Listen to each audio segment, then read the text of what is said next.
যশোরে কুড়িয়ে পাওয়া ককটেল নিয়ে খেলতে গিয়ে বিস্ফোরণে এক শিশু মারা গেছে। গুরুতর আহত একজনকে ঢাকা মেডিকেল কলেজ হাসপাতালে পাঠানো হয়েছে। পুলিশ জানায়, সকালে শহরের শঙ্করপুরে নিজ ঘরেই কুড়িয়ে পাওয়া বল সদৃশ ককটেল নিয়ে খেলছিল শাহাদাত হোসেনের 6 বছরের ছেলে সজীব ও 4 বছরের মেয়ে খাদিজা। এ সময় হঠাৎ ককটেলটি বিস্ফোরণ হয়। বিকট শব্দ শুনে স্থানীয়রা গিয়ে শিশু দুটিকে উদ্ধার করে যশোর জেনারেল হাসপাতালে ভর্তি করে। প্রাথমিক চিকিৎসা শেষে ঢাকায় নেয়ার পথে মৃত্যু হয় শিশু খাদিজার। খবর পেয়ে ঘটনাস্থল পরিদর্শন করেছে পুলিশের বম্ব ডিসপোজাল ইউনিট।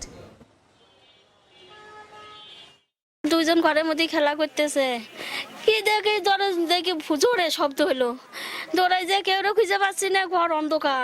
বাচ্চাগুলো তো খেলাধুলা করে ভাঙড়ি ভুঙড়ি কিনতে কিনতে খোটে বোতল টোতল কোথাও মনে হয় পেয়েছে খুঁটে। বাচ্চারা খেলা করতে যেয়ে বোমটা ব্লাস্ট হয়েছে। এখানে দুজন বাচ্চা অসুস্থ হয়েছে, হাসপাতালে নিয়ে গেছে। আমাদের সিনিয়র স্যাররা এখানে পরিদর্শন করছে।